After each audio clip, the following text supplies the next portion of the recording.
Back in '09, BioWare Studios released its dungeon-crawling RPG epic Dragon Age Origins. This game took elements from previous BioWare titles, such as a turn-based combat system reminiscent of Coder, and party interaction similar to Mass Effect. This game received very high praise and won many RPG of the Year awards. So, in March of 2011, we saw the release of the highly anticipated sequel, Dragon Age 2. So, how does this game hold up to its predecessor? Well, let's take a look and find out. The game begins with a dwarf named Varric being taken into custody by a woman named Cassandra. She then begins interrogating him regarding his involvement with a person known only as the Champion of Kirkwall, along with the Champion's whereabouts.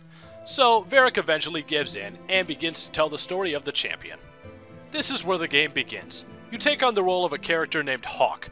Your first name is whatever you choose it to be, similar to Shepard from Mass Effect. Hawk and his family are on the run from the Kingdom of Ferelden during the Blight from Dragon Age Origins. Once he escapes, he and his family take shelter in the city of Kirkwall. Upon arriving, Hawk and his family are just penniless refugees, but as the story progresses, Hawk begins to make a name for himself in the city, and eventually manages to become the city's champion. But how does he accomplish this? Well, the best part about it is, that's all up to you. The story for the most part is fairly linear, but there are many aspects of how the story plays out that is largely put in the hands of the player.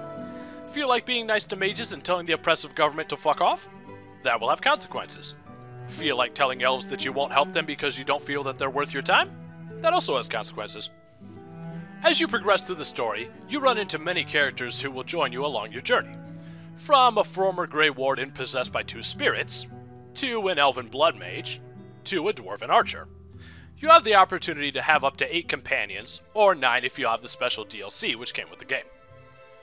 As in Dragon Age Origins, you have the opportunity to either gain your companions' trust, or gain their rivalry.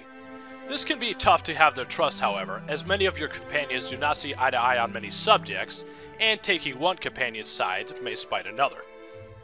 Along with just companions, you will run into many colorful characters in the city of Kirkwall, along with some familiar faces from Origins. By talking to people in the city, you can acquire many side quests to complete, along with acquiring special side quests for your companions. The conversation system from Origins has also been revamped for this game.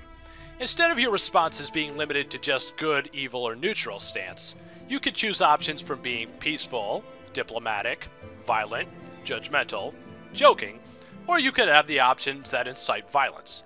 Giving more options to the responses and conversations allows for Hawk to be a much more rounded character, rather than just being good or evil. Overall, after doing as many side quests as I could find, and completing the main story, I played around 30 hours.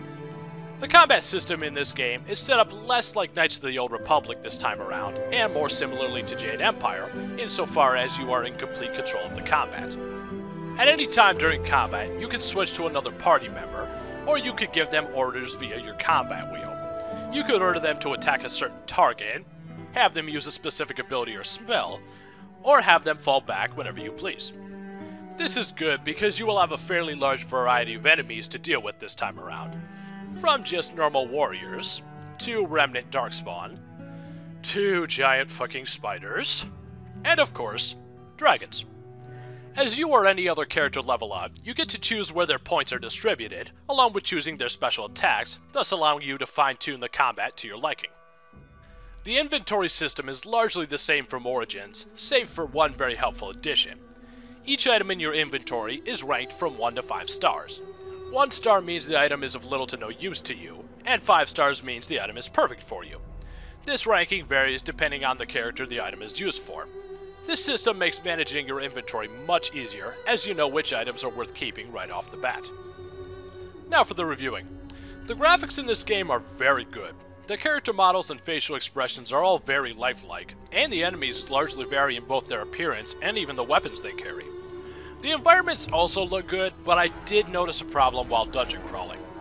Almost all of the caves, dungeons, or insides of buildings are identical. This can give you an unfair advantage going into many battles, as you will know the layout ahead of time. Speaking of battles, the combat flows very smoothly in this game. Your companions occasionally do questionable things during battles, but this game allows you to set the battle tendencies of each character, so this is easily remedied. The enemies for the most part attack in clever manners as well. As you face more experienced enemies such as Templars or Blood Mages, they will heal themselves or even use special attacks against you. This game is overall a very solid title, but I do have some complaints. Although these complaints don't really detract from the game itself, these were just aspects that I personally found disappointing. First off, in this game, you can only be a human. In Origins, you could be either human, elf, or dwarf. While I understand that this really wouldn't work in the context of the story, I felt that it did detract from some of the replay value.